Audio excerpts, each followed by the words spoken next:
Go. Hello, everyone. We are Team Shipment Spectators, comprised of Carter, Stephen, and Michael. We are trying to analyze and improve the Cal Poly Mail Distribution Center.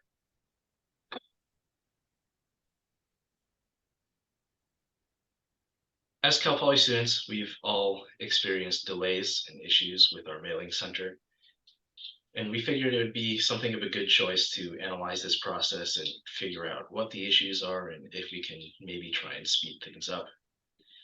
The process first receives mail from UPS, represented by the start on our flowchart to the right, and sorts and redistributes it to campus post offices.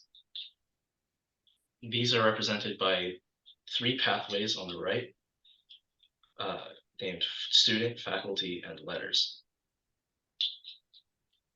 They sprawl these conveyor belts from one truck, or the start, to the end truck, and sort packages along the way from one to the other in order to move things along quickly.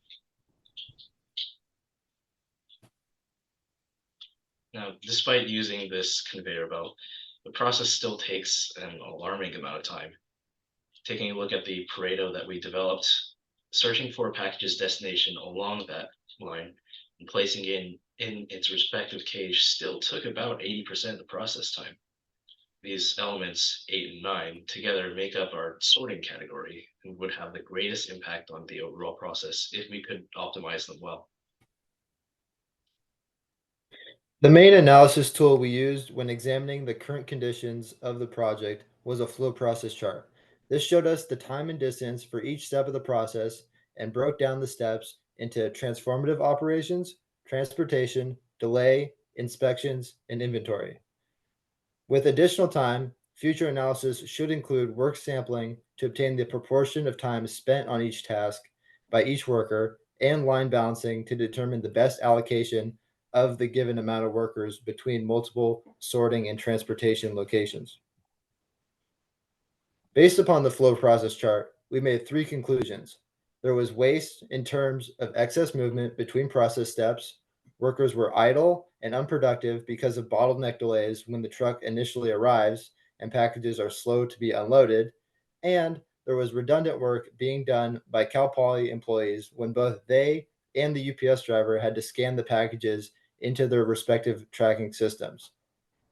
Also, our analysis went beyond simply measuring cycle times and distances and included interviews with the manager of the distribution facility. Because of these conversations, we identified several current problems, such as the positioning of storage shelving, which Carter will talk about. Since the sorting process took so long, we were looking at a way to optimize how the employees sorted mail and making it easier for them. In the flowchart, this gigantic pallet rack took up most of the space in the distribution center.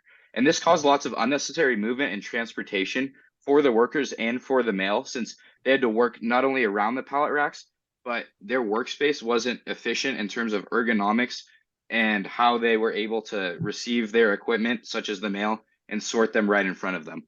So if we remove this gigantic pallet rack and redistribute what it was storing to the rest of their facility, where they have plenty of storage to store, we would be able to improve this process and change the layout of this sorting line.